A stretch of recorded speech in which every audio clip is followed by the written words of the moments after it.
Dear friends, welcome to my YouTube channel, The Classic Corner. ಇಂದು ನಾನು ವಿಶೇಷ ತರಗತಿಯನ್ನು ತಗೊಳ್ತಾ ಇದ್ದೀನಿ. ವಿಶೇಷ ಅಂದರೆ ಕ್ವಶನ್ ಪೇಪರ್ ಪ್ರಶ್ನೆ ಪತ್ರಿಕೆಯನ್ನ ಅಥವಾ ಹಿಂದಿನ ಪ್ರಶ್ನೆ ಪತ್ರಿಕೆಗಳನ್ನ ಪ್ರೀವಿಯಸ್ ಕ್ವಶನ್ ಪೇಪರ್ಸ್ ಅನ್ನ ಹೇಗೆ ಬಿಡಿಸುವುದು, ಪ್ರೀವಿಯಸ್ ಕ್ವಶನ್ ಪೇಪರ್ಸ್ ಹೇಗೆ ನಾವು ಸಾಲ್ವ್ ಮಾಡಬೇಕು ಅವನ್ನ ಅಂತೇಳಿ ನೀವು ತಿಳ್ಕೊಡ್ರಿ. ಯಾವುದೇ ಎಕ್ಸಾಮ್ಗೆ ನೀವು ಪ್ರಿಪರೇಷನ್ ಆಗ್ತಿರ್ಬೋದು, ಅದು GPSTR ಎಕ್ಸಾಮ್ ಇರ್ಬೋದು, HSTR ಎಕ್ಸಾಮ್ ಇರ್ಬೋದು, SDA ಎಕ್ಸಾಮ್ ಇರ್ಬೋದು, ಯಾವುದೇ ಎಕ್ಸಾಮ್ ಇರಲಿ, all types of competitive examinations. Okay, ನಾನು ಇಂಗ್ಲಿಷ್ಗೆ ರಿಲೇಟೆಡ್ ಮಾತ್ರ ಹೇಳ್ತಾ ಇದ್ದೀನಿ. ಈ ಇಂಗ್ಲಿಷ್ಗೆ ಅಂತಾನೆ ಅಷ್ಟೇ ಅಲ್ಲ, ಇದು ಬೇರೆ ಸಬ್ಜೆಕ್ಟ್ಗೂ ನೀವು ಅನ್ವಯ ಮಾಡ್ಬೋದು. ಓಕೆ, ಸೊ ಯಾವುದೇ ಎಕ್ಸಾಮಿಗೆ ಪ್ರಿಪರೇಷನ್ ಮಾಡ್ತಾ ಇರಿ ನೀವು, ಮೊದಲನೇದಾಗಿ ಕ್ವಶನ್ ಪೇಪರ್ ಅನ್ನ ನೀವು ತಗೊಳ್ಬೇಕು. ಸಾಕಷ್ಟು ಅವೈಲೇಬಲ್ ಇರ್ತಾವ. ಈಗ ಒಂದು ಟಾಪಿಕ್ ಅನ್ನು ಓದ್ತಾ ಇದ್ರ ಆ ಟಾಪಿಕ್ಗೆ ಸಂಬಂಧಪಟ್ಟಂತ 10 ಆಬ್ಜೆಕ್ಟಿವ್ ಟೈಪ್ ಕ್ವಶನ್ ಪೇಪರ್ ಇರದೇ ಇದ್ರು ಅದಕ್ಕೆ ಸಂಬಂಧಪಟ್ಟಂತ ಆಬ್ಜೆಕ್ಟಿವ್ ಟೈಪ್ ಕ್ವಶನ್ಸ್ ಅನ್ನ ಓದಿ ಆ ಟಾಪಿಕ್ ಅನ್ನ ತಗೊಳ್ಬೇಕು ನೀವು. ಫಾರ್ ಎಕ್ಸಾಂಪಲ್ ಇಂಗ್ಲಿಷ್ ಗ್ರಾಮರ್ ಓದ್ತಾ ಇದ್ರಿ ಅಂತ ತಿಳ್ಕೊಡ್ರಿ. ಈಗ ಓದ್ಬೇಕು 10 ಗಂಟೆಗೆ ನೀವು ಇಂಗ್ಲಿಷ್ ಗ್ರಾಮರ್ ಅನ್ನ ಓದ್ತಾ ಇದ್ರಿ ಅಂತ ಟೈಮ್ ಟೇಬಲ್ ಹಾಕೊಂಡಿರಿ. 10 ಗಂಟೆಗೆ ಇಂಗ್ಲಿಷ್ ಗ್ರಾಮರ್ನ ಚಲೋ ಮಾಡಬಾರ್ದು. ಗ್ರಾಮರ್ಗೆ ಸಂಬಂಧಪಟ್ಟಂತ ಆಬ್ಜೆಕ್ಟಿವ್ ಟೈಪ್ ಅನ್ನ ಬಿಡಿಸ್ಬೇಕು. ಒಂದು 10, 5 ನಿಮ್ಗೆ ಹೇಗೆ ಟೈಮ್ ಸೆಟ್ ಆಗುತ್ತೋ ಹಾಗೆ ಬಿಡಿಸ್ಬೇಕು. ಓಕೆ, ಇಲ್ಲದೆ ಇದ್ರೆ ಪ್ರೀವಿಯಸ್ ಕ್ವಶನ್ ಪೇಪರ್ಸ್ ಅನ್ನು ಸಾಲ್ವ್ ಮಾಡಬೇಕು. ಬೇರೆ ಯಾವ್ದಾದ್ರು ಕ್ವಶನ್ಸ್ ಇರ್ಲಿ ಅಥವಾ ನಿಮ್ಮ ಬೇರೆ ಬೇರೆ ಎಕ್ಸಾಮ್ಸ್ ಕಂಡಕ್ಟೆಡ್ ಆಗಿರ್ತಾವಲ್ಲ, ಅಲ್ಲಿ ಕ್ವಶನ್ ಪೇಪರ್ಸ್ ಅನ್ನ ತಗೊಂಡು ನೀವು ಸಾಲ್ವ್ ಮಾಡಬೇಕು. ಆಮೇಲೆ ನೀವು ಯಾವ್ದು ಟಾಪಿಕ್ ಅನ್ನು ಓದ್ತಿರ್ತೀರಿ ನೋಡ್ರಿ, ಆ ಟಾಪಿಕ್ ಅನ್ನ ಓದ್ರಿ. ಈ ತರ ಎಲ್ಲಾ ಸಬ್ಜೆಕ್ಟ್ಸ್ಗೂ ಮಾಡ್ಬೇಕು. ಅಂದಾಗ ನಿಮ್ಮಲ್ಲಿ ಒಂದು ಕಾನ್ಫಿಡೆನ್ಸ್ ಬಿಲ್ಡ್ ಆಗುತ್ತ. ನೀವು ಓದುವಾಗ ಅಲ್ಲಿ ನೀವು ಬಿಡಿಸಿದಂತ ಕ್ವಶನ್ನೇ ಇರಬಹುದು ಅಲ್ಲಿ ಓದುವಾಗ. ಓಕೆ, ಇರ್ಲಿ ಬಿಡ್ಲಿ ಅದು, ನೀವು ಅದನ್ನೇನ್ ಮಾಡ್ಬೇಕು, ಮೊದಲ ಅಬ್ಜೆಕ್ಟಿವ್ ಟೈಪ್ ಅನ್ನ 5 ಅಥವಾ 10 ಕ್ವಶನ್ಸ್ ಅನ್ನ ಓದೇ ಮುಂದೆ ಹೋಗ್ಬೇಕು. ಯಾವುದೇ ಇರ್ಲಿ. ಫಾರ್ ಎಕ್ಸಾಂಪಲ್ ಹಿಸ್ಟ್ರಿ ಓದ್ತಾ ಇದ್ರ ಹಿಸ್ಟ್ರಿನೂ ಸಂಬಂಧಪಟ್ಟಂತ ಅಬ್ಜೆಕ್ಟಿವ್ ಟೈಪ್ ಕ್ವಶನ್ಸ್ ಅನ್ನ ಓದ್ಬೇಕು. ಅಬ್ಜೆಕ್ಟಿವ್ ಅಂದ್ರೆ ಅದು ಪ್ರೀವಿಯಸ್ ಕ್ವಶನ್ ಪೇಪರ್ದನು ಆಗಿರ್ಬೋದು ಅಥವಾ ಬೇರೆ ಜನರಲ್ ಯಾವ್ದಾದ್ರು ಮ್ಯಾಗಝಿನ್ಸ್ ಅನ್ನು ಇರುತ್ತೆ, ಮ್ಯಾಗಝಿನ್ ಅದು ಇರ್ತಾವಲ್ಲ ಅವನ್ನಾದ್ರೂ ಓದ್ಬಹುದು. ಓಕೆ, ಈಗ ನಾನು ಒಂದು ಕ್ವಶನ್ ಅನ್ನ ಬಿಡಿಸ್ತಾ ಇದ್ದೀನಿ. ಓಕೆ, ಬರೀ ಕ್ವಶನ್ ಪೇಪರ್ ಬಿಡಿಸೋದಂದ್ರ ಬಹಳಷ್ಟು ಜನ ನೀವು ತಪ್ಪಾಗಿ ಬಿಡಿಸ್ತಾ ಇದ್ರಿ, ತಪ್ಪಾಗಿ ಅರ್ಥ ಮಾಡ್ಕೊಂಡಿರಿ. ಕ್ವಶನ್ ಪೇಪರ್ ಬಿಡಿಸೋದಂದ್ರ ಕ್ವಶನ್ ಓದಿ ಬಿಡುದು, 4 ಆಪ್ಷನ್ ಇರ್ತಾವ, ದಿಸ್ ಈಸ್ ಆನ್ಸರ್ ಅಂತೇಳಿ ಹಿಂಗ ನೀವು ರೂಢಿ ಮಾಡ್ಕೊಂಡು ಬಿಟ್ಟಿದ್ರಿ. This is totally wrong method.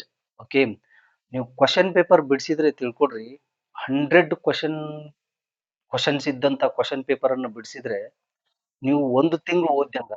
ಆ ತರ ಕ್ವಶನ್ ಪೇಪರ್ ಅನ್ನ ಬಿಡಿಸ್ಬೇಕು. 1 ತಿಂಗಳ 1 ಮಂತ್ ಕಂಟಿನ್ಯೂಸ್ ರಿಗರಸ್ ಸ್ಟಡಿ ಮಾಡ್ದಂಗ. ಯಾವ ತರ ಈಗ ನಾ ಮುಂದೆ ಹೇಳ್ತೀನಲ್ಲ ಆ ತರ ಕ್ವಶನ್ ಪೇಪರ್ ಬಿಡಿಸಿದ್ರೆ ಆ ತರ ಕ್ವಶನ್ ಪೇಪರ್ ಅನ್ನ ನೀವು ಸಾಲ್ವ್ ಮಾಡ್ಬೇಕು. ಯಾವ ತರ ಅನ್ನೋದು ಈಗ ಮುಂದೆ ಹೇಳ್ತೀನಿ. ಓಕೆ, ಸಿ, ಇದು ಮೊನ್ನೆ ನಡೆದಂತ SDA exam conducted by KE, Karnataka examination authority ಅವರು ಕಂಡಕ್ಟ್ ಮಾಡಿದ್ರು SDA exam for various departments. ಯಾವಾಗ 25/1/2026. ಈಗ ಒಂದು ಕ್ವಶನ್ ಅನ್ನ ನಾನು ಸೆಲೆಕ್ಟ್ ಮಾಡ್ಕೊಂಡಿದ್ದೀನಿ, 47. ಓಕೆ, 47. ಮುಂದಿನ ತರಗತಿಯಲ್ಲಿ ಆದಷ್ಟು ನಾವು PDF ಅನ್ನ ಡಿಸ್ಪ್ಲೇ ಆಗುವಂಗ್ ನೋಡ್ತೀವಿ. ಈಗ ಇದು ಸ್ಮಾಲ್ ಇದೆ ಕ್ವಶನ್, ಅದಕ್ಕಾಗಿ ಇದನ್ನ ನಾನು ಬರ್ದಿನಿ. ಕ್ವಶನ್ ನೋಡ್ರಿ, identify the sentence with an error. ನೀವು ತಿಳ್ಕೊಡ್ರಿ, ಒಂದು ಕ್ವಶನ್ ಓದಿದ್ರಂದ್ರ ಅದರಲ್ಲಿ ಬರೀ 6 ಟಾಪಿಕ್ಗೆ ಸಂಬಂಧಪಟ್ಟಂತೆನೆ ಓದಬಾರ್ದು ನೀವು. ಈ ಎರರಿಗೆ ಸಂಬಂಧಪಟ್ಟಂತೆ ಇದೆ ಇದು ಕ್ವಶನ್. ಓಕೆ, ಎಲ್ಲರಿಗೆ ಸಂಬಂಧಪಟ್ಟಂತೆ ಮಾತ್ರ ನೋಡ್ಬಾರ್ದು ನೀವು ಟಾಪಿಕ್. ಓಕೆ, ನೀವು ಹೆಂಗ್ ಓದ್ಬೇಕಂತಂದ್ರ ಈ ಟಾಪಿಕ್ ನಲ್ಲಿ ನಿಮ್ಗೆ 3-4 ಟಾಪಿಕ್ಗಳು ಬರ್ತಾವ. ಇಂಗ್ಲಿಷ್ಗೆ ಸಂಬಂಧಪಟ್ಟಂತ ಟಾಪಿಕ್ಗಳು ಬರ್ತಾವ. This is English related question. Okay, English grammar related question. ಅದಕ್ಕಾಗಿ ಈ ಟಾಪಿಕ್ ಅನ್ನ ಈ ಕ್ವಶನ್ ನಲ್ಲಿ ಎಷ್ಟು ಟಾಪಿಕ್ ಅದಾವ ಇಂಗ್ಲಿಷ್ ಗ್ರಾಮರ್ ನೋಡ್ಬೇಕು. ನೋಡ್ರಿ, ಫಸ್ಟ್ ಒಂದು ಕ್ವಶನ್ದಲ್ಲೇ ಎರಡು ಟಾಪಿಕ್ ಬರ್ತಾವ, ಮೂರು ಟಾಪಿಕ್ ಅದ ಕ್ವಶನ್ದಲ್ಲೇ. Question started with identify. ಇದೇನದು ಐಡೆಂಟಿಫೈ? ಐಡೆಂಟಿಫೈ ಅನ್ನೋದು ವರ್ಬ್. ಓಕೆ, ಈ ವರ್ಬ್ದ ಮೂರು ಫಾರ್ಮ್ ಹೇಳ್ರಿ. Identify, identified, identified. ನೋಡ್ರಿ, ಹಿಂಗ್ ತಿಳ್ಕೊ, ಹಿಂಗ್ ಸಾಲ್ವ್ ಮಾಡ್ಬೇಕು ಕ್ವಶನ್ ಪೇಪರ್ ಅನ್ನು. ಮೊದಲು ಫಸ್ಟ್ ಸೆಂಟೆನ್ಸ್ ಇಂದ ಹೋಗ್ರಿ, ನೀವು ಬಿಡಿಸ್ಕೋತ. ಕ್ವಶನ್ ಪೇಪರ್ ಸಾಲ್ವ್ ಮಾಡೋದಂದ್ರೆ ಇದು. ಕ್ವಶನ್ ಓದಿ, ದಿಸ್ ಈಸ್ ಆನ್ಸರ್, ರೈಟ್ ಅಂತೇಳಿ ಮುಂದೆ ಹೋಗೋದು, ನೆಕ್ಸ್ಟ್ ಹೋಗೋದಲ್ಲ. ಓಕೆ, ನೀವು ಮನೆಯಲ್ಲಿದ್ದಾಗ ನೀವು ಎಕ್ಸಾಮ್ದಲ್ಲಿ ಹಿಂಗ ಬಿಡಿಸೋದಲ್ಲ. ಎಕ್ಸಾಮ್ದಲ್ಲಿ ಹೇಳ್ತಾ ಇಲ್ಲ ನಾನು, ಮನೆಯಲ್ಲಿ ನೀವು ಪ್ರಾಕ್ಟೀಸ್ ಮಾಡ್ತಿರ್ತೀರಲ್ಲ, ಆ ಟೈಮ್ದಲ್ಲಿ ನೀವು ಈ ತರ ಪ್ರಾಕ್ಟೀಸ್ ಮಾಡ್ಬೇಕು. ನೋಡ್ರಿ, ಐಡೆಂಟಿಫೈ ಇದ್ರ ಮೂರು ಫಾರ್ಮ್ ವರ್ಬ್ ಇದು. ಐಡೆಂಟಿಫೈ ಗುರುತಿಸಿರಿ ಅಂದಂಗ. Identify, identified, identified. ಓಕೆ, ನಾವು ಡೈಲಿ ಪ್ರಾಕ್ಟೀಸ್ ಮಾಡ್ತಾ ಇದೀವಿ ನೋಡ್ರಿ. ಇಲ್ಲಿ ಒಂದು ಸಿಕ್ತು, ಇದ್ರ ಮೂರು ಫಾರ್ಮ್ ಸಿಕ್ಕು ನಮಗೆ. Identify, identified, identified, identifying. ಇದು ಮೇನ್ ವರ್ಬ್, ಮೂಲ ರೂಪ, ಕ್ರಿಯಾಪದದ ಮೂಲ ರೂಪ. ಐಡೆಂಟಿಫೈ ದ ಸೆಂಟೆನ್ಸ್, ಒಂದು ಸೆಂಟೆನ್ಸ್ ಅನ್ನ ಗುರುತಿಸಿರಿ. ನಿಮಗೆ ಮಾತಾಡಕ್ಕೂ ಇಂಗ್ಲಿಷ್ ಹೆಲ್ಪ್ ಆಗುತ್ತ. ಗ್ರಾಮರ್ ಅನ್ನ ಚೆನ್ನಾಗಿ, ಬಹಳ ಡೀಪ್ ಆಗಿ, ನೀಟಾಗಿ, ಸ್ವಚ್ಛವಾಗಿ ಕಲ್ತಂಗೂ ಆಗುತ್ತಿತ್ತು. ಓಕೆ, ಆ ಅರ್ಥದಲ್ಲಿ ನೀವು ಬಿಡಿಸ್ಬೇಕು. Identify the sentence. ನೋಡ್ರಿ, ಸೆಂಟೆನ್ಸ್ ಅನ್ನ ಗುರುತಿಸಿರಿ ವಿತ್ ಎನ್ ಎರರ್. ವಿತ್ ಅನ್ನೋದು preposition. With N error. Error ಅಂದ್ರೆ ತಪ್ಪು. ಒಂದು ಸೆಂಟೆನ್ಸ್ ಎರರ್ ಆಗಿದೆ, ಮಿಸ್ಟೇಕ್ ಇದೆ, ಒಂದು ಸೆಂಟೆನ್ಸ್ ಅದರಲ್ಲಿ ಎರರ್ ಇದೆ. ಆ ಎರರ್ ಇದ್ದಂತ ಸೆಂಟೆನ್ಸ್ ಅನ್ನ ಗುರುತಿಸಿರಿ ಅಂತ ಅರ್ಥ. With preposition. Identify the sentence with. Identify ಇದ್ದಾಗ ಮುಂದೆ ವಿತ್ ಅನ್ನೋದು ಪ್ರಿಪೋಸಿಷನ್ ಬರ್ತಂತ ಅರ್ಥ. ಆನ್, ಇನ್, ಅಪಾನ ಅಲ್ಲಿ ಏನು ಅವು ಬರುದಿಲ್ಲ ಅಂತ ಅರ್ಥ. ಈ ತರ ಅರ್ಥ ಮಾಡ್ಕೊಳ್ಬೇಕು. ಐಡೆಂಟಿಫೈ ಇದ್ದಾಗ ವಿತ್ ಪ್ರಿಪೋಸಿಷನ್ ಬರ್ತತೆ. ಇದು ಇನ್ನೊಂದು ಕ್ವಶನ್ ಇರಬಹುದು ಬೇರೆ ಕಡೆಗೆ. ಓಕೆ, ಅಥವಾ ಇನ್ನೊಂದು ಎಕ್ಸಾಮ್ ದಲ್ಲಿ ಬರಬಹುದು. ಯಾನ್ ಎರರ್, ಆರ್ಟಿಕಲ್. ಎರರ್ ಹಿಂದೆ ಏನ್ ಬರ್ತದ? ಆರ್ಟಿಕಲ್ ಯಾನ್ ಬರ್ತದ. Okay, is vowel. ನಾವು ಇಂಗ್ಲಿಷ್ ಗ್ರಾಮರ್ ಕೋರ್ಸ್ ಹೇಳುವಾಗ ಪ್ರತಿಯೊಂದು ಟಾಪಿಕ್ ಅನ್ನು ಡಿಟೇಲ್ ಆಗಿ ಹೇಳ್ತಿರ್ತೀವಿ. ಇಲ್ಲಿ ಕ್ವಶನ್ ಗೆ ಅಷ್ಟೇ ಸೀಮಿತವಾಗ್ತೀನಿ ನಾನು. ಅದಕ್ಕ ಏನಿದು ಟಾಪಿಕ್, ಯಾವ್ದಕ್ ಸಂಬಂಧಪಡ್ತ, ಹೇಗಿರ್ತದ ಅನ್ನೋದು ಹೇಳಿ ಮುಂದೆ ಹೋಗ್ತಾ ಇರ್ತೀನಿ ನಾನು. ಏನ್ ಎರರ್, ಈ ಓವೆಲ್ ಸೌಂಡ್ ಐತಿ, ಇದು ಓವೆಲ್ನು ಹೌದು, ಓವೆಲ್ ಸೌಂಡ್ನು ಹೌದು. ಈ ಆರ್ಟಿಕಲ್ ದಲ್ಲಿ ಸೌಂಡ್ ಬಹಳ important. First letter of the word. Okay, error ಒಂದು ಫಸ್ಟ್, ಇದು ಒಂದು ವರ್ಡ್, ಇದ್ರ ಫಸ್ಟ್ ಲೆಟರ್ ಯಾವುದು? ಈ ಓವೆಲ್ ಐತಿ, ಓವೆಲ್ ಸೌಂಡ್ನು ಐತಿ, ಅದಕ್ಕೆ ಇಲ್ಲಿ ಯಾನ್ ಬರ್ತದೆ. ಓಕೆ, ಆರ್ಟಿಕಲ್ ಯಾನ್ is use before the vowel sound. Okay, ಈಗ ನೋಡ್ರಿ, ಈ ಮೂರ್ ಟಾಪಿಕ್ ವಿತ್ ಯೂಸ್ ಮಾಡ್ತಾರಂತ ಗೊತ್ತಾಯ್ತು ನಿಮ್ಗೆ ಐಡೆಂಟಿಫೈ ಬಂದಾಗ. ದೆನ್ ಐಡೆಂಟಿಫೈ ಮೂರ್ ಫಾರ್ಮ್ ಗೊತ್ತಾಯ್ತು, ಅಂಡ್ ಆರ್ಟಿಕಲ್ ಗೊತ್ತಾಯ್ತು. ಓಕೆ, ಇನ್ನೊಂದು ಟಾಪಿಕ್ ಐತೆ ಅದರಲ್ಲಿ, ಏನು ಅಂತಂದ್ರೆ ಟೈಪ್ ಆಫ್ ಸೆಂಟೆನ್ಸ್ ಅಲ್ಲಿ ಬರ್ತದೆ. ಯಾವ ಟೈಪ್ ಆಫ್ ಸೆಂಟೆನ್ಸ್ ಇದು? ಎಷ್ಟು ಟೈಪ್ ಅದ ನೋಡ್ರಿ ಸೆಂಟೆನ್ಸ್ ದಲ್ಲಿ. Assertive, interrogative, negative interrogative. ಇದು ಒಂದು ಟೈಪ್. ಇನ್ನೊಂದು ಟೈಪ್ ಇದೆ, assertive, interrogative, imperative, exclamatory sentence. ಈ ನಾಲ್ಕರಲ್ಲಿ ಯಾವ್ದಿದೆ? Assertive sentence, interrogative sentence, exclamatory sentence, ಅಥವಾ ಇಂಪೆರೇಟಿವ್ ಸೆಂಟೆನ್ಸ್. ನೀವು ಪಕ್ಕ ಯಾವುದು ಅಲ್ಲಂತ ಗೊತ್ತಾಗುತ್ತೆ. ಇಂಟರಾಗೇಟಿವ್ ಸೆಂಟೆನ್ಸ್ ಅಂತೂ ಅಲ್ಲ ಅದು, ಯಾಕಂದ್ರೆ ಕ್ವಶನ್ ಮಾರ್ಕ್ ಇರ್ಬೇಕಾಗುತ್ತೆ. ಪ್ರಶ್ನಾರ್ಥಕ ವಾಕ್ಯ ಇಂಟಿರಾಗೇಟಿವ್ ಸೆಂಟೆನ್ಸ್. ಎಕ್ಸ್ಕ್ಲಾಮೇಟರಿ ಸೆಂಟೆನ್ಸ್ನೂ ಅಲ್ಲ ಅದು. ಯಾಕೆ ಹೇಳ್ರಿ, ಇಲ್ಲಿ ಎಕ್ಸ್ಕ್ಲಾಮೇಟರಿ ಮಾರ್ಕ್ ಬರ್ಬೇಕಾಗುತ್ತೆ ಈ ತರ. ಅದೂ ಇಲ್ಲ, ಎರಡೂ ಅಲ್ಲ, ಪಕ್ಕ ಅಲ್ಲ ಎರಡು. ಅಸರ್ಟಿವ್ ಅಂದ್ರೆ ಒಂದು ಸೆಂಟೆನ್ಸ್ ಸಬ್ಜೆಕ್ಟ್ ಇರ್ತದ, ಮುಂದ ಏನು ಪ್ರೆಡಿಕೇಟ್ ಇರ್ತದ ಮುಂದಿಂದೆಲ್ಲ. For example, the birds are flying, ಇದು assertive sentence. The birds are not flying, assertive sentence. Negative ಇರಲಿ, ಅಫರ್ಮೇಟಿವ್ ಇರಲಿ, that is called assertive sentence. ಹಾಗಾದ್ರೆ ಯಾವ ಸೆಂಟೆನ್ಸ್ ಉಳಿದಿದ್ದು? Imperative sentence. ಇದು imperative sentences always start with verb. ತಿಳ್ಕೊಡ್ರಿ, ಯಾವುದೇ imperative sentence ಇರಲಿ, ಎಲ್ಲಾ ಇಂಪೆರೇಟಿವ್ ಸೆಂಟೆನ್ಸ್ ವರ್ಬದಿಂದಲೇ ಚಲೋ ಆಗ್ತಾವ, ವರ್ಬದಿಂದಲೇ ಚಲೋ ಆಗ್ತಾವ, ವರ್ಬದಿಂದಲೇ ಚಲೋ ಆಗ್ತಾವ. ಈಗ come here, sit down, stand up, go there. Please come here, please ಅನ್ನೋದು ಒಂದು ವರ್ಡ್ ಇರ್ತತ. ಮತ್ ಮೊದಲು ಪ್ಲೀಸ್ ಬಂತಲ್ರಿ, ಕಮ್ ಆಮೇಲೆ ಬಂತಲ್ರಿ, ವರ್ಬ್ ಬರ್ಲಿಲ್ಲಲ್ರಿ ಮೊದಲ ಅಂತಂದ್ರೆ ಅದು ಎಕ್ಸ್ಟ್ರಾ ವರ್ಡ್. ಓಕೆ, ಆ ಭಾವನೆಯನ್ನ ವ್ಯಕ್ತ ಮಾಡಕ್ ಬಂದಿರ್ತದ. ಓಕೆ, ರಿಕ್ವೆಸ್ಟ್ ಅನ್ನ ಎಕ್ಸ್ಪ್ರೆಸ್ ಮಾಡಕ್ ಬಂದಿರ್ತದ. ಓಕೆ, ಸೊ ಕಮ್ ಇದೆ ಅಂತಾನ ತಿಳ್ಕೊಂಡ ನೀವು ಅದನ್ನ ಕನ್ಸಿಡರ್ ಮಾಡ್ಬೇಕು. ಈ ನೆಗೆಟಿವ್ ಸೆಂಟೆನ್ಸ್, ನೆಗೆಟಿವ್ ಸೆಂಟೆನ್ಸ್ ಹೆಂಗಿರ್ತಾವ ಅಂದ್ರ ಡೋಂಟ್ ದಿಂದಲೇ ಪ್ರಾರಂಭವಾಗಿರ್ತಾವ. Come here, don't come here. Go there, don't go there. Read slowly, don't read slowly. Write neatly, okay. Stand up, don't stand up. Affirmative verb ದಿಂದ ಚಲೋ ಆಗ್ತಾವ, negative don't ದಿಂದ ಚಲೋ ಆಗ್ತಾವ. ತಿಳ್ಕೊಬಿಡ್ರಿ. ಇವೆಲ್ಲ ಅಫರ್ಮೇಟಿವ್ ಸೆಂಟೆನ್ಸ್. ಸಾಕಷ್ಟು ಸೆಂಟೆನ್ಸ್ ಗಳನ್ನ, ಸಾರಿ, ಇಂಪೆರೇಟಿವ್ ಸೆಂಟೆನ್ಸ್, ಸಾಕಷ್ಟು ಸೆಂಟೆನ್ಸ್ ಗಳನ್ನ ನೀವು ಮಾತಾಡ್ತಾ ಇದ್ದೀರಿ. Imperative sentence. The sentence, A sentence which expresses order, okay. Command, command ಅನ್ನ, ಆರ್ಡರ್ ಅನ್ನ, ರಿಕ್ವೆಸ್ಟ್ ಅನ್ನ ಎಕ್ಸ್ಪ್ರೆಸ್ ಮಾಡ್ತಿರ್ತಾವು. ಅಂತ ಸೆಂಟೆನ್ಸ್ಗೆ ಇಂಪೆರೇಟಿವ್ ಸೆಂಟೆನ್ಸ್ ಅಂತ ಕರಿತೀವಿ. ಮುಂದಿನ ನಾವು ನಾವು ಕೋರ್ಸ್ ಅನ್ನ ಸ್ಟಾರ್ಟ್ ಮಾಡಿದೀವಲ್ಲ, ಅದರಲ್ಲಿ ಇನ್ ಡೀಟೇಲ್ ಆಗಿ ನಾವು ಏನು ಎಕ್ಸ್ಪ್ಲೇನ್ ಮಾಡ್ಕೋತ ಹೋಗ್ತೀವಿ. ಈ ಸೆಂಟೆನ್ಸ್ ನೋಡ್ರಿ, ಈ ತರ ಕ್ವಶನ್ ಪೇಪರ್ ಅನ್ನ ಬಿಡಿಸ್ಬೇಕು. ಸುಮ್ನೆ ಬಿಡಿಸೋದಂದ್ರೆ ನೀವು ಅದ ಹೇಳಿದ್ನಲ್ಲ ಆಗ್ಲೇ, ಆ ತರ ಬಿಡಿಸಬಾರ್ದು. ಅದು ಯಾವುದಕ್ಕೂ ಯೂಸ್ ಆಗುದಿಲ್ಲ ನಿಮಗೆ. ಒಂದು ಕ್ವಶನ್ ಪೇಪರ್ ಬಿಡಿಸಿದ್ರಂದ್ರೆ ನೀವು ಒಂದು ದಿನ ಕಂಟಿನ್ಯೂಸ್ ಆಗಿ ರಿಗರಸ್ ಆಗಿ ಓದ್ದಂಗ, ಅಂದ್ರೆ ಐ ಮೀನ್ ಒಂದ್ ಕ್ವಶನ್ ಪೇಪರ್ ಅಲ್ಲ, ಒಂದ್ ಕ್ವಶನ್ ಬಿಡಿಸಿದ್ರಿ ಅಂದ್ರೆ ಒಂದ್ ದಿನ ಓದ್ದಂಗ ಆಗಿರ್ಬೇಕು ನಿಮ್ಗೆ. ಆ ತರ ಬಿಡಿಸ್ಬೇಕು ಅದನ್ನ ಕ್ವಶನ್ ಪೇಪರ್ ಅನ್ನ. ಅಂದ್ರ ಒಂಥರ ರಿಸರ್ಚ್ ಮಾಡ್ದಂಗ್ ಮಾಡ್ಬೇಕು ನೀವು ಆ ಕ್ವಶನ್ ಪೇಪರ್, ಕ್ವಶನ್ ಅನ್ನ ಸಂಶೋಧನೆ ಮಾಡ್ದಂಗ ಆಗಿರ್ಬೇಕು ಅದು. ಓಕೆ. ಈಗ ನೋಡ್ರಿ, ಅದು ಒಂದು ಗೊತ್ತಾಯ್ತು ನಿಮಗೆ. ಫಸ್ಟ್ ಒನ್, 4 ಆಪ್ಷನ್ ಕೊಟ್ಟಿದಾರ. ಈ ಒಂದು ಸೆಂಟೆನ್ಸ್ ದಲ್ಲಿ ಗ್ರಾಮೆಟಿಕಲ್ ಎರರ್ ಇದೆ, ಗ್ರಾಮರ್ ಪ್ರಕಾರ ಅದು ತಪ್ಪಿದೆ ಸೆಂಟೆನ್ಸು ಅಂತ ಹೇಳಿದಾರ ಅವ್ರು. They enjoy reading books, they enjoy reading books. ಯಾವ ಟೆನ್ಸ್ ಇದು? ಇದು ಸಬ್ಜೆಕ್ಟ್, ಇದು ವರ್ಬ್. ಇದು ವರ್ಬ್ ಅಲ್ಲ, ಇದು ರೀಡಿಂಗ್ ಅನ್ನೋದು ಜಿರಂಡ ಇದು. ಓಕೆ. ಓದುವುದನ್ನು, ಉದನ್ನು ಅಂತ ಬಂದಾಗ ವರ್ಬಿಗೆ ಅದು ಜಿರಂಡ ಆಗ್ತತ. ನಾನು ಕೋರ್ಸ್ ನಲ್ಲಿ ಹೇಳುವಾಗ ಇನ್ ಡೀಟೇಲ್ ಆಗಿ ಹೇಳ್ತೀನಿ. ಇದು ಸಿಂಪಲ್ ಪ್ರೆಸೆಂಟ್ ಟೆನ್ಸ್, ಇದರಲ್ಲಿ ಏನೂ ಮಿಸ್ಟೇಕ್ ಇಲ್ಲ. They enjoy reading books.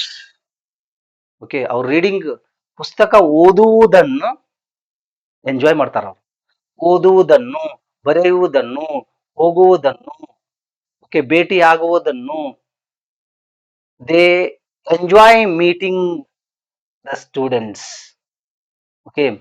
So ಈ ತರ ನೀವು ಅದು ಉದನ್ನು ಅಂತ ಪ್ರತ್ಯಯ ಬರ್ದಿರ್ತತ ವರ್ಬಿಗೆ, ಬರೆಯುವುದನ್ನು, ಹೋಗುವುದನ್ನು, ಕಲಿಯುವುದನ್ನು. Okay. They enjoy learning English grammar. English grammar ಕಲಿಯುವುದನ್ನ ಎಂಜಾಯ್ ಮಾಡ್ತಾರ ಅವರು. They enjoy reading novels. Novel ಅನ್ನ ಕಲಿಯುವುದನ್ನ, ಓದುವುದನ್ನ ಎಂಜಾಯ್ ಮಾಡ್ತಾರ ಅವರು. ಆ ಅರ್ಥದಲ್ಲಿ ಇದು ಕರೆಕ್ಟ್ ಇದೆ ಸೆಂಟೆನ್ಸ್. ಓಕೆ. ನೀವು ಹೇಳ್ಬೋದು, ನಿಮಗ್ ಗೊತ್ತಾಗತ್ರಿ ಅದು ಕರೆಕ್ಟ್ ಇದೆ ಅಂತ ಹೇಳ್ಬಿಡ್ತೀರಿ, ನಾವು ಹೆಂಗ್ ತಿಳ್ಕೊಳ್ಳೋದ್ರಿ ಅಂತೇಳಿ ನಿಮ್ಗ ಮೈಂಡ್ ನಲ್ಲಿ ಏನೋ ಫೀಲಿಂಗ್ ಆಗ್ತಿರ್ಬೋದು.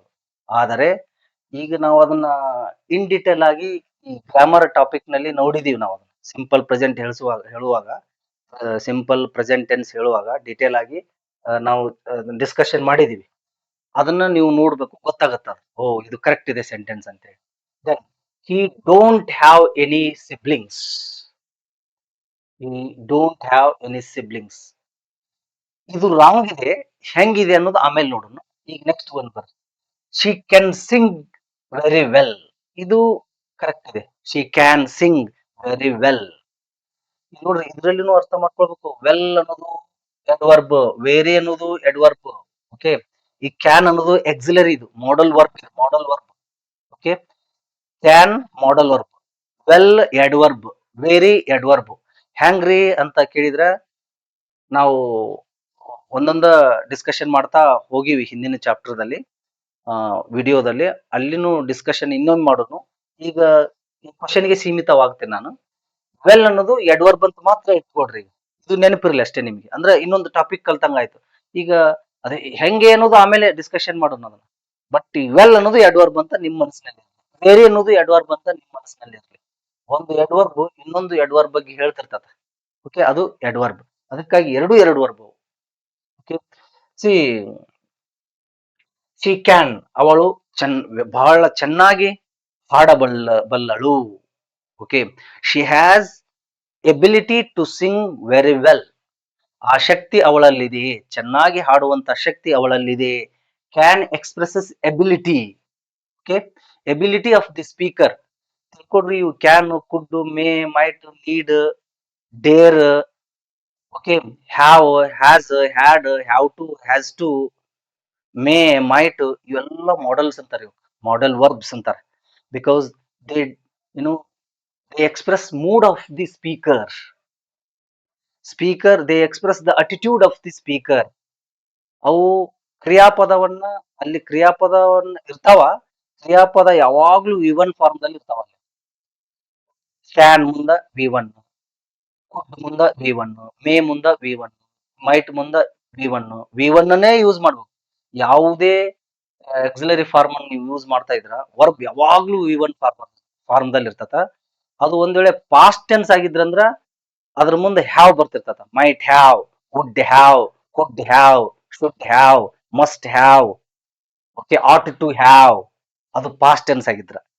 ಒಂದ್ ವೇಳೆ ಪ್ರೆಸೆಂಟ್ ಫಾರ್ಮ್ ದಲ್ಲಿ ಹೇಳ್ತಾ ಇದ್ರ ವರ್ಬ್ ಯಾವಾಗ್ಲೂ ವಿ1 ಇರ್ತದೆ. Okay, they could read that book. I would visit that school. Okay, I would go to the library every day.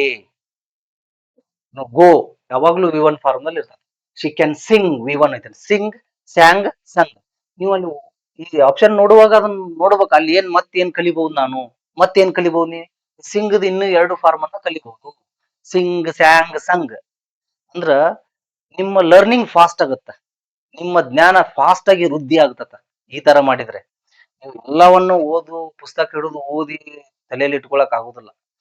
Learning ಹೀಗೆ ಆಗ್ಬೇಕದು. ನೀವು ಅಬ್ಸರ್ವೇಷನ್ ಮಾಡೋದ್ರಿಂದ, ಕೇಳುವುದರಿಂದ, ಮಾತನಾಡುವುದರಿಂದ, ಈ ಒಂದು ಇದರಲ್ಲಿ ಆಗ್ಬೇಕದು. ಇಲ್ಲದೆ ಇದ್ರ ಎಷ್ಟಂತ ಪುಸ್ತಕ ಓದಿ ನೀವು ತಲೆಯಲ್ಲಿ ಇಟ್ಕೊಳ್ತೀರಿ, ಇಟ್ ಈಸ್ ಇಂಪಾಸಿಬಲ್. ಸೊ ಅದಕ್ಕ ಈ ತರ ಕ್ವಶನ್ ಪೇಪರ್ ಅನ್ನ ಬಿಡಿಸೋದು ಬಹಳ ಒಳ್ಳೆಯದು. ಲರ್ನಿಂಗ್ ಬಹಳ ಫಾಸ್ಟ್ ಆಗುತ್ತೆ. ಓಕೆ, ನೀವು 6 ತಿಂಗಳಲ್ಲಿ ಕಲಿಯೋದನ್ನ 1 ತಿಂಗಳಲ್ಲಿ ಕಲಿತೀರಿ. ಅಷ್ಟು ವಿಷಯವನ್ನ, ಅಷ್ಟು ಜ್ಞಾನವನ್ನ ಗಳಿಸ್ಕೊಳ್ತೀರಿ. ನೋಡಿ, sing, sang, sung. I visit my grandmother every weekend. I visit, ಇದು ನೋಡು subject. Visit, visited, visited. V one ಐತೆ ಸಬ್ಜೆಕ್ಟ್ ಮುಂದೆ. ಇಮಿಡಿಯೇಟ್ ಆಗಿ ವಿ1 ಇದ್ರೆ ಏನದ ಸಿಂಪಲ್ ಪ್ರೆಸೆಂಟ್ ಟೆನ್ಸ್. ಇದು ಸಿಂಪಲ್ ಪ್ರೆಸೆಂಟ್ ಟೆನ್ಸ್, ಇದು ಸಿಂಪಲ್ ಪ್ರೆಸೆಂಟ್ ಟೆನ್ಸ್. ಇದು ಮಾಡಲ್ ವರ್ಬ್, ಅದು ಪ್ರೆಸೆಂಟ್ ಫಾರ್ಮ್ ದಲ್ಲಿ ಇದೆ. ಟೆನ್ಸ್ ಅಂತ ತಗೊಳ್ಬಹುದು, ಪ್ರೆಸೆಂಟ್ ಫಾರ್ಮ್ ಅಂತ ಅನ್ಬೋದು. Okay, so she can sing very well. ಅವಳು ಚೆನ್ನಾಗಿ ಹಾಡಬಲ್ಲಳು. ಇದು ಪ್ರೆಸೆಂಟ್ ಫಾರ್ಮ್ ಅಲ್ಲ. ಓಕೆ, ಹಾಡುವಂತ ಶಕ್ತಿ ಅವಳಲ್ಲಿದೆ. ಹಾಡುತ್ತಿದ್ದಾಳೆ, ಹಾಡಿದಳು, ಹಾಡುತ್ತಾಳೆ ಅಂತ ಇಲ್ಲ ಅದು ಅರ್ಥ. ಹಾಡಬಲ್ಲಳು, ಹಾಡಬಹುದು, ಹಾಡಬಹುದನ್ನು ಆಗ್ಬಹುದು ಅದು. Okay, she can sing very well. ಬಹುದು ಅಂತ ಹೇಳ್ತಿರ್ಬೋದು ನೀವು, ಆದರೆ ಅದು ಎಬಿಲಿಟಿಯನ್ನೇ ಎಕ್ಸ್ಪ್ರೆಸ್ ಮಾಡ್ತಿರ್ತದ. ನಿಮ್ಮ ಭಾವನೆ ಎಬಿಲಿಟಿಯನ್ನು ಎಕ್ಸ್ಪ್ರೆಸ್ ಮಾಡೋದಾಗಿದ್ರ ನೀವು ಬಹುದನ್ನಾದ್ರೂ ಅನ್ಬಹುದು, ಬಲ್ಲಳು ಅಂತಾದ್ರೂ ಅನ್ಬಹುದು. ಬಹುದು ಅಂದಾಗಿನೂ ನೀವು ಎಬಿಲಿಟಿಯನ್ನ ಎಕ್ಸ್ಪ್ರೆಸ್ ಮಾಡ್ತಾ ಇದ್ರ can should be used. Okay, like this. ಮತ್ತ ರಾಂಗ್ ಯಾವ್ದಂತಂದ್ರ ಇದು ರಾಂಗ್.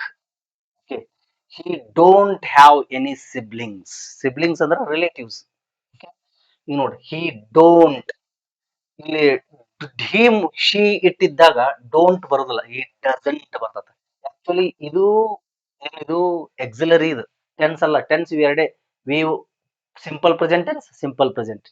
ಇವೆರಡು ಮಾಡೆಲ್ಸ್ಗೆ ಸಂಬಂಧಪಟ್ಟಂತವು. ಇವೆರಡು ಎಕ್ಸಿಲರಿಗೆ ಸಂಬಂಧಪಟ್ಟಂತವು. ಎಕ್ಸಿಲರಿ ಅಂದ್ರೂ ಒಂದೇ, ಮಾಡೆಲ್ ಅಂದ್ರೂ ಒಂದೇ. ಈ ಹೆಲ್ಪಿಂಗ್ ವರ್ಬ್ಗೆ ಎಕ್ಸಿಲರಿ ಅಂತೀವಿ ನಾವು. ಓಕೆ, ಯಾಕಂದ್ರೆ ಅವು ಭಿನ್ನವಾದ ಅರ್ಥದಲ್ಲಿ ಬಳಕೆ ಆಗ್ತಿರ್ತಾವ ಸೆಂಟೆನ್ಸ್ ದಲ್ಲಿ. ಅದಕ್ಕೆ ಅವಕ್ಕೆ ಮಾಡೆಲ್ ವರ್ಬ್ಸ್ ಅಂತ ಅಂತೀವಿ, ಅಥವಾ ಹೆಲ್ಪಿಂಗ್ ವರ್ಬ್ಸ್ ಅಂತ ಹೇಳ್ತೀವಿ. ಮಾಡೆಲ್ ಅಂದ್ರೆ this one, model,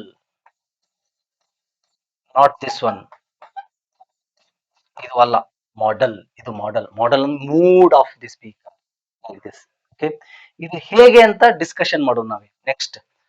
C, have, has, had, ಇವು 3 ಎಕ್ಸಿಲರೀಸ್. ಇವು ಇಂಗ್ಲಿಷ್ ನಲ್ಲಿ 3 ಎಕ್ಸಿಲರಿ: ಹ್ಯಾವ್, ಹ್ಯಾಸ್, ಹ್ಯಾಡ್. ನಾವು ನನ್ನ ಇಂಗ್ಲಿಷ್ ಗ್ರಾಮರ್ ಕೋರ್ಸ್ ದಲ್ಲಿ ಇನ್ ಡೀಟೇಲ್ ಆಗಿ ನಾವು ಡಿಸ್ಕಷನ್ ಮಾಡ್ತಾ ಇದ್ದೀವಿ. ಅಲ್ಲಿ ಇನ್ನಿಷ್ಟು ನಾವು ಡಿಸ್ಕಷನ್ ಇದ್ರ ಮುಂದುವರಿದವಾಗಿ ಭಾಗವಾಗಿ ಡಿಸ್ಕಷನ್ ಮಾಡೋಣ. ಬಟ್ ಈಗ ಈ ಇದಕ್ಕೆ ಸಂಬಂಧಪಟ್ಟಂತೆ, ಈ ಪ್ರಶ್ನೆಗೆ ಸಂಬಂಧಪಟ್ಟಂತೆ ಡಿಸ್ಕಷನ್ ಮಾಡೋಣ. ನೋಡ್ರಿ, ಹ್ಯಾಸ್, ಹ್ಯಾವ್ ಇದು ಪ್ರೆಸೆಂಟ್ ಫಾರ್ಮ್. ಹ್ಯಾಸ್, ಹ್ಯಾವ್ ಇದು ಹ್ಯಾಡ್ ಪಾಸ್ಟ್ ಫಾರ್ಮ್. ಇದು ಎಕ್ಸಿಲರಿ. ನೀವು have, has present perfect tense ದಲ್ಲಿ ಯೂಸ್ ಮಾಡ್ತೀವಿ. ಹ್ಯಾಡ್ ಪಾಸ್ಟ್ ಪರ್ಫೆಕ್ಟ್ ಟೆನ್ಸ್ ದಲ್ಲಿ ಯೂಸ್ ಮಾಡ್ತೀವಿ. ಅಲ್ಲಿ ಇವುಗಳ ಮುಂದೆ ವರ್ಬ್ ಇರ್ತತ. He has done homework, done, he has done. Okay, the boys have played the cricket. have played V3 ಬರ್ತದಲ್ಲಿ, verb ಬರ್ತದಲ್ಲಿ. ಇಲ್ಲಿ ವರ್ಬ್ ಬರುದಿಲ್ಲ ನೋಡ್ರಿ, ನೌನ್ ಬರ್ತತಿ ಇಲ್ಲಿ. ಹ್ಯಾವ್ ಹ್ಯಾಸ್ ಮುಂದ ನೌನ್, ಹ್ಯಾಡ್ ಮುಂದ ನೌನ್. ಓಕೆ, ತಿಳ್ಕೊಳ್ಬೇಕು. ಅದಕ್ಕಾಗಿ ಇವು ಹೆಲ್ಪಿಂಗ್ ವರ್ಬ್ಸ್ ಅಲ್ಲ, ಯಾಕಂದ್ರೆ ಇವುಗಳ ಮುಂದೆ ವರ್ಬ್ ಇರುವುದಿಲ್ಲ. ವರ್ಬ್ ಇಲ್ದೇನೆ ಇವು ಯೂಸ್ ಆದ್ವು ಅಂತಂದ್ರೆ ಅದಕ್ಕೇನಂತ ಹೇಳ್ಬೇಕು ನಾವು, ಎಕ್ಸಿಲರಿ ವರ್ಬ್ಸ್ ಅಂತ ಹೇಳ್ಬೇಕು, ಮಾಡಲ್ ವರ್ಬ್ಸ್ ಅಂತ ಹೇಳ್ಬೇಕು. ಸೊ ಸಿ, ಈ ಎರಡು ತರ, ಇದು ಎಕ್ಸಿಲರಿ ಫಾರ್ಮು, ಇದು ಟೆನ್ಸ್ ಫಾರ್ಮ್. ಇದು ಟೆನ್ಸ್ ಫಾರ್ಮ್ ಈ ಕಡೆ ಇದ್ದಿದ್ದ, ಇದು auxiliary form. Auxiliary tense form. Auxiliary ಹೆಂಗ್ ಬಳಕೆ ಆಗುತ್ತಾ, ಹ್ಯಾವ್ ಹ್ಯಾಸ್, ಇದೇ ಟೆನ್ಸ್ ನಲ್ಲಿ ಹ್ಯಾವ್ ಹ್ಯಾಸ್ ಬಳಕೆ ಆಗುತ್ತಾ, ಯಾವ ತರ ಆಗುತ್ತೆ.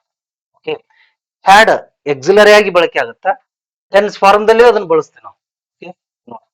ಹಿ ಹ್ಯಾಸ್ ಸಿಬ್ಲಿಂಗ್ಸ್ ಅಂತ, ಅವನು ಸಿಬ್ಲಿಂಗ್ಸ್ ಗಳನ್ನ ಏನು ಸಂಬಂಧಿಕರನ್ನ ಹೊಂದಿದ್ದಾನೆ.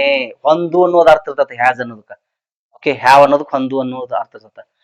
ಹಾಯ್, ವಿ, ಯು, ದೇ ಇದ್ದಲ್ಲೇ ಹ್ಯಾವ್ ಬರ್ತದ, ಹಿ ಶಿ ಇದ್ದಲ್ಲೇ ಹ್ಯಾಸ್ ಬರ್ತದ. ಈ ಪ್ರೆಸೆಂಟ್ ಫಾರ್ಮ್ ಅಷ್ಟೇ ನೋಡ್ರಿ, ಈಗ ಅದನ್ನ ಬಿಟ್ಟು ಬಿಡ್ರಿ had. Okay, he has siblings, ಇದನ್ನೇ ನೆಗೆಟಿವ್ ಮಾಡ್ಬೇಕಾದ್ರ he has no siblings. He has no siblings negative ಅದು, ಇಲ್ಲಿ ನೋ ಬಳಸಬೇಕು. ಒಂದ್ ವೇಳೆ ನೀವು ಎಕ್ಸಿಲರಿ ಫಾರ್ಮ್ ಏನು ಎಕ್ಸಿಲರಿ ಫಾರ್ಮ್ ಅನ್ನಾಗಿ ಹ್ಯಾಸ್ ಅಥವಾ ಹ್ಯಾವ್ ಅನ್ನ ಬಳಸ್ತಾ ಇದ್ರ ಅದನ್ನ ನೆಗೆಟಿವ್ ಮಾಡ್ಬೇಕಾದ್ರ ನಾಟ್ ಯೂಸ್ ಮಾಡಬಾರ್ದು, ನೋ ಯೂಸ್ ಮಾಡ್ಬೇಕು. Because it is being used as auxiliary verb, helping verb. He has not siblings ಅಂತ ಹೇಳ್ಬಾರ್ದು, ಹಿ ಹ್ಯಾಸ್ ನೋ ಸಿಬ್ಲಿಂಗ್ಸ್. ನೋಡ್ರಿ, I have pen, I have no pen. He has book, he has no book. Like this. ಅದನ್ನೇ negative ಮಾಡ್ಬೇಕಾದ್ರೆ, interrogative ಮಾಡ್ಬೇಕಾದ್ರೆ I has ಅನ್ನ ಎಕ್ಸಿಲರಿಯನ್ನ ಮೊದಲು ತರ್ತೀವಿ. ಏನು ಟೆನ್ಸ್ ನಲ್ಲಿ ಹೆಲ್ಪಿಂಗ್ ವರ್ಬ್ ಅನ್ನ ಮೊದಲು ತರ್ತಿದ್ವಲ್ಲ ಇಂಟ್ರಾಗೇಟಿವ್ ಮಾಡ್ಬೇಕಾದ್ರೆ, ಇಲ್ಲಿ ಎಕ್ಸಿಲರಿಯನ್ನ ಮೊದಲು ತರ್ತೀವಿ. ಹ್ಯಾಸ್ ಈ ಸಿಬ್ಲಿಂಗ್ಸ್, ಅವನು ಸಿಬ್ಲಿಂಗ್ಸ್ ಗಳನ್ನ ಅಥವಾ ರಿಲೇಟಿವ್ಸ್ ಗಳನ್ನ ಅಥವಾ ಸಂಬಂಧಿಕರನ್ನು ಹೊಂದಿದ್ದಾನೆಯೇ. ಅವನು ಸಂಬಂಧಿಕರನ್ನು ಹೊಂದಿದ್ದಾನೆ, ಅವನು ಸಂಬಂಧಿಕರನ್ನು ಹೊಂದಿಲ್ಲ, ಅವನು ಸಂಬಂಧಿಕರನ್ನು ಹೊಂದಿದ್ದಾನೆಯೇ. ಹ್ಯಾಸ್ ಈ ನೋ ಸಿಬ್ಲಿಂಗ್ಸ್, ಇಲ್ಲಿ ಶಾರ್ಟ್ ಮಾಡಬಾರ್ದಿಲ್ಲ, ಹ್ಯಾಸೆಂಟ್ ಅನ್ಬಾರ್ದಿಲ್ಲ. ಹ್ಯಾಸೆಂಟ್ ಅಂತ ನೀವು ಬಳಕೆ ಮಾಡಿದ್ರಂದ್ರ ನಾಟ್ ಯೂಸ್ ಮಾಡ್ತಾ ಇದ್ರಿ ಅಂತ ಅರ್ಥ. ನಾಟ್ ಯೂಸ್ ಮಾಡುವಂಗಿಲ್ಲ, ಇಲ್ಲಿ ನೋ ಯೂಸ್ ಮಾಡ್ಬೇಕು. Okay, has he no siblings, subject ಮುಂದೆ ನೋ ಯೂಸ್ ಮಾಡ್ಬೇಕು. ಓಕೆ, ಹೇಗೆ ಅಲ್ಲಿ ಇನ್ನೊಂದು ನೆಗೆಟಿವ್ ಇಂಟ್ರಾಗೇಟಿವ್ ದಲ್ಲಿ ಸಬ್ಜೆಕ್ಟ್ ಮುಂದೆ ನಾಟ್ ಯೂಸ್ ಮಾಡ್ತಿದ್ರು, ಅಲ್ಲಿ ಎರಡು ಬರ್ತಿದ್ವು, ಇಲ್ಲಿ ಸ್ಟಾರ್ಟ್ ಮಾಡಿನೂ ಬರ್ತಿದ್ವಿ, ಅಲ್ಲಿ ಆ ಸಬ್ಜೆಕ್ಟ್ ಮುಂದೆ ನಾಟ್ ಯೂಸ್ ಮಾಡ್ತಿದ್ವಿ. ಹಾಗೆ ಇಲ್ಲಿ ಹ್ಯಾಸ್ ನೋ ಅನ್ನಕ್ ಬರುದಿಲ್ಲ, ಸ್ಟಾರ್ಟ್ ಮಾಡ್ಲಿಕ್ಕೆ ಬರುದಿಲ್ಲ. ಅದಕ್ಕೆ ಹ್ಯಾಸ್ ಹಿ ನೋ ಸಿಬ್ಲಿಂಗ್ಸ್, ಅವನು ಸಂಬಂಧಿಕರನ್ನು ಹೊಂದಿಲ್ಲವೇ. ಯಾವಾಗ್ಲೂ ಹೇಳಿದೆ, ಯಾವಾಗ್ಲೂ 4 ವಾಕ್ಯಗಳಲ್ಲಿ ನಾವು ಮಾತಾಡ್ತಿರ್ತೀವಿ. ಒಂದು affirmative, negative, interrogative, negative interrogative. ನೋಡ್ರಿ, he has siblings, affirmative. He has no siblings, negative. Has he siblings, interrogative. Has he no siblings, negative interrogative. ಇದು ಇಂಟ್ರಾಗೇಟಿವ್ ಅಷ್ಟೇ ಯಾಕ, ಇಲ್ಲಿ ನೋ ಇಲ್ಲ. ನೆಗೆಟಿವ್ ಇಂಟ್ರಾಗೇಟಿವ್ ಯಾಕೆ, ಇಲ್ಲಿ ಹ್ಯಾಸ್ ಮೊದಲು ಬಂದತ್ತ ಇಂಟ್ರಾಗೇಟಿವ್, ಇಲ್ಲಿ ನೋ ಇದೆ, ನೆಗೆಟಿವ್ ಇಂಟ್ರಾಗೇಟಿವ್. ಓಕೆ, ಅವನು ಸಂಬಂಧಿಕರನ್ನು ಹೊಂದಿದ್ದಾನೆ, ಅವನು ಸಂಬಂಧಿಕರನ್ನು ಹೊಂದಿಲ್ಲ, ಅವನು ಸಂಬಂಧಿಕರನ್ನು ಹೊಂದಿದ್ದಾನೆಯೇ, ಅವನು ಸಂಬಂಧಿಕರನ್ನು ಹೊಂದಿಲ್ಲವೇ. ಇದು ಎಕ್ಸಿಲರಿ ಆಗಿ ಬಳಸ್ತಾ ಇದೀವಿ ಹ್ಯಾಸ್ ಯಾವ. ಇದನ್ನೇ ಹ್ಯಾವ್ ಹ್ಯಾಸ್ ಅನ್ನ ನಾವು ಟೆನ್ಸ್ ಫಾರ್ಮ್ ದಲ್ಲಿನೂ ಬಳಸ್ತೀವಿ. ಓಕೆ, ಹೆಚ್ಚು ರೂಢಿಯಾಗಿರುತ್ತದೆ, ಇದನ್ನೇ ನೀವು ಮಾತಾಡಬೇಕು, ಇದನ್ನೇ ರೂಢಿ ಮಾಡ್ಕೊಳ್ಬೇಕು. ಇದು ಇರ್ತದೆ ಇಲ್ಲ ಅಂತಲ್ಲ, ಈಕ್ವಲಿ ಇಂಪಾರ್ಟೆಂಟ್, ಬಟ್ ಇದನ್ನ ಹೆಚ್ಚು ರೂಢಿ ಮಾಡ್ಕೊಳ್ಬೇಕು. ಇದು ಫಸ್ಟ್ ಒಂದು ಸೇಮ್ ಇರ್ತದೆ ಇದು. Okay, he has siblings, he has siblings. Okay, he has siblings, he has siblings. ಇಲ್ಲಿ ನೋಡ್ರಿ, he has no siblings ಅಂದ್ರೆ ಇಲ್ಲಿ he doesn't have siblings. Okay, he does not have siblings. ಎಲ್ಲ ಸೇರಿ ವರ್ಕ್ ಇದೆ. Okay, he does not, short ಅನ್ನು ಹೇಳ್ಬೋದು, not ಬಿಡಿಸಿನೂ ಬರಿಬಹುದು. he does not have siblings. ನೀವು ಎನಿ ಸಿಬ್ಲಿಂಗ್ಸ್ ಅಂತ ಬರಿಬಹುದಲ್ಲ. ಎನಿ ಸಿಬ್ಲಿಂಗ್ಸ್ ಅಂದ್ರೆ ಅವನಿಗೆ ಸಂಬಂಧಿಕರು ಇಲ್ಲ ಅನ್ನೋದು ಅಂದ್ರೂ ಒಂದೇ, ಅವನಿಗೆ ಯಾವ ಸಂಬಂಧಿಕರ ಇಲ್ಲ ಅನ್ನೋದು ಒಂದೇ. ಅದಕ್ಕಲ್ಲಿ ಏನಿ ಅಂತ ಬರ್ದಿದ್ದಾರೆ ಕ್ವಶನ್ ದಲ್ಲಿ ಏನಿದೆ ನೋಡ್ರಿ, ಇಲ್ಲಿ ಡೋಂಟ್ ಹ್ಯಾವ್ ಎನಿ ಸಿಬ್ಲಿಂಗ್ಸ್ ಅಂತ ಬರ್ದಿದ್ದಾರೆ ಅವ್ರು. ಅಂದ್ರೆ ಇದ್ರ ಅರ್ಥ ಅವನು ಸಂಬಂಧಿಕರನ್ನು ಹೊಂದಿಲ್ಲ ಅನ್ನೋದು ಒಂದೇ, ಅವನು ಯಾವ ಸಂಬಂಧಿಕರನ್ನು ಹೊಂದಿಲ್ಲ ಅನ್ನೋದು ಒಂದೇ. ಓಕೆ, ಅದಕ್ಕ he does not have siblings. ಇಲ್ಲಿ ಹಿ ಬಂದಾಗ ಡಸ್ ಬರ್ತದೆ, ಹಿ ಶಿ ಇಟ್ಟಿದ್ದಲ್ಲಿ ಡಸ್ ಬರ್ತದೆ. Does not have siblings. ಹ್ಯಾವೇ ಆಗತ್ತದ. ಓಕೆ, ಈಗ ಫಾರ್ ಎಕ್ಸಾಂಪಲ್ ಹಿ ಶೀಟ್ ಇದ್ದಾಗ ಸಿಂಪಲ್ ಪ್ರೆಸೆಂಟ್ ಟೆನ್ಸ್ ದಲ್ಲಿ ಎಸ್ ಯಾಡ್ ಆಗಿರ್ತದ ನೋಡ್ರಿ, ಮತ್ತ ಡಸ್ ಬಂದಾಗ ಎಸ್ ಹೋಗ್ಬಿಡ್ತದ. ಆ ತರ ಟೆನ್ಸ್ ನಲ್ಲಿ ಹಿ ಶೀಟ್ ಇದ್ರು ಇಲ್ಲಿ ಹ್ಯಾವ್ ಆಗಿರ್ತದ, ಅದು ವರ್ಬ್ ಆಗಿ ಆಕ್ಟ್ ಮಾಡ್ತಿರ್ತತ. Okay, he doesn't have siblings, she doesn't have siblings, she doesn't have siblings, it doesn't have siblings, like this. ಮೊದಲು ತರ್ಬೇಕು, ಮೊದಲು ತರ್ಬೇಕು. ಡಸ್ ಹಿ ಹ್ಯಾವ್ ಸಿಬ್ಲಿಂಗ್ಸ್, ಇದು nothing but simple present tense ಇದು, ತಿಳ್ಕೊಂಡ್ಬಿಡ್ಬೇಕು. ಈಗ ನೋಡ್ರಿ, ಡಸ್ ಹಿ ಕಮ್ ನಾವು, ಈಗ ಡಸ್ ಹಿ ಕಮ್ ಅನ್ನೋದು ಬದಲಾಗಿ ಹ್ಯಾವ್ ಐತಿ ಇದು ವರ್ಬ್, ಇದು ಡಸ್ ಹಿ ಹ್ಯಾವ್ ಸಿಬ್ಲಿಂಗ್ಸ್, ಹೊಂದಿದ್ದಾನೆ. ಹ್ಯಾವ್ ಅನ್ನೋದು ಒಂದು ವರ್ಬ್ ಆಗಿ ಆಕ್ಟ್ ಮಾಡ್ತಾ ಇದೆ. ನಾನು ಬರ್ಸ್ತಾ ಇದ್ದೀನಿ ಅದನ್ನ, ಮುಂದಿನ ಕ್ಲಾಸ್ ನಲ್ಲಿ ಹೇಳ್ತಾ ಇದ್ದೀನಿ. ಹ್ಯಾವ್ ಅನ್ನೋದು ವರ್ಬ್ ಆಗಿನೂ ಆಕ್ಟ್ ಮಾಡ್ತತ, ಅಂಡ್ ಅದು ಹೆಲ್ಪಿಂಗ್ ವರ್ಬ್ನು ಹೌದು, ಎಕ್ಸಿಲರಿ ವರ್ಬ್ನು ಹೌದು. ಮೂರು ರೀತಿಯಲ್ಲಿ ಆಕ್ಟ್ ಮಾಡ್ತದ. ಒಂದು ಎಕ್ಸಿಲರಿ ಆಗಿ ಅಥವಾ ಮಾಡಲ್ ಆಗಿ, ಇನ್ನೊಂದು ಹೆಲ್ಪಿಂಗ್ ವರ್ಬ್ ಆಗಿ, ಇನ್ನೊಂದು ಮೇನ್ ವರ್ಬ್ ಆಗಿ. Have, had, had. Okay, does he have siblings, ಅವನು ಸಂಬಂಧಿಕರನ್ನು ಹೊಂದಿದ್ದಾನೆ. ಕನ್ನಡ ಸೆಂಟೆನ್ಸ್ ಸೇಮ್, ಇದು ಹೆಂಗ್ ಹೇಳ್ತಾರೆ ಇದನ್ನು ಹಂಗೆ. ಡಸಂಟ್ ಹಿ ಹ್ಯಾವ್ ಸಿಬ್ಲಿಂಗ್ಸ್, ಇಲ್ಲಿ ಡಸಂಟ್, ಇಲ್ಲಿ ನೋಡ್ರಿ ಹ್ಯಾಸಂಟ್ ಅಂತ ಬರೀಲಿಲ್ಲ ನಾವು, ಇಲ್ಲಿ ಡಸಂಟ್ ಅಂತ ಬರ್ತೀವಿ. ಯಾಕಂದ್ರೆ ನಾಟ್ ಯೂಸ್ ಮಾಡ್ತೀವಲ್ಲ, ಇದು ಟೆನ್ಸ್ ನಲ್ಲಿ ನಾಟ್ ಯೂಸ್ ಆಗುತ್ತಾ. ಓಕೆ, ಡಸ್ ನಾಟ್, ಇದನ್ನ ಹಿಂಗೂ ಮಾಡ್ಬೋದು. ಡಸ್ ಹಿ ನಾಟ್ ಅಂತಾನು ಬರೀಬಹುದು ನೀವು. Does he not have siblings or doesn't he have siblings, like this. Have ಅನ್ನೋದು ವರ್ಬ್ ಇಲ್ಲಿ. Doesn't have main verb, he has siblings, ಇದು ಸೇಮ್ ಇರ್ತದ. ಫಸ್ಟ್ ಒಂದು ಸೇಮ್ ಇರ್ತದ, ಇದನ್ನ ಕಾನ್ಸಂಟ್ರೇಷನ್ ಮಾಡ್ರಿ. ಓಕೆ, ಟೆನ್ಸ್ ಅಲ್ಲ, ಎಕ್ಸಿಲರಿ ಆಗಿನೇ ಇರ್ತದೆ ಇಲ್ಲಿ. ಇವು ಮೂರು ಟೆನ್ಸ್ ಆಗಿ ಆಕ್ಟ್ ಮಾಡ್ತಿರ್ತಾವ ಸೆಂಟೆನ್ಸ್. ಓಕೆ, ಅದಕ್ಕೆ ಡಸಂಟ್ ಹ್ಯಾವ್ ಸಿಬ್ಲಿಂಗ್ಸ್, ಅವ್ರು ಡೋಂಟ್ ಅಂತ ಬರ್ತಿದ್ದಾರೆ ನೋಡ್ರಿ. ಓಕೆ, ಹಿ ಡೋಂಟ್ ಹ್ಯಾವ್ ಅಂದಿರ್ತಾರ, ಡೋಂಟ್ ಹ್ಯಾವ್ ಅಲ್ಲ. ಹಿ ಮುಂದ ನೀವೇನ್ ಬರ್ತೀರಿ, ಹಿ ಕಮ್ಸ್ ಟು ಸ್ಕೂಲ್, ಅಲ್ಲೇನಂತೀರಿ, he does not come to school ಅಂತೀರಲ್ಲ ಸಿಂಪಲ್ ಪ್ರೆಸೆಂಟ್ ಟೆನ್ಸ್ ಅಲ್ಲಿ. ಆ ತರ ಇದು, it is nothing but simple present tense. Okay, that is why ಯಾವ್ದು ಕರೆಕ್ಟ್ ಆಗುತ್ತೆ ಇಲ್ಲಿ ಇದ್ರ ಪ್ರಕಾರ, he doesn't have any siblings. Error is here. Error is here. Okay, doesn't have. That is why this one.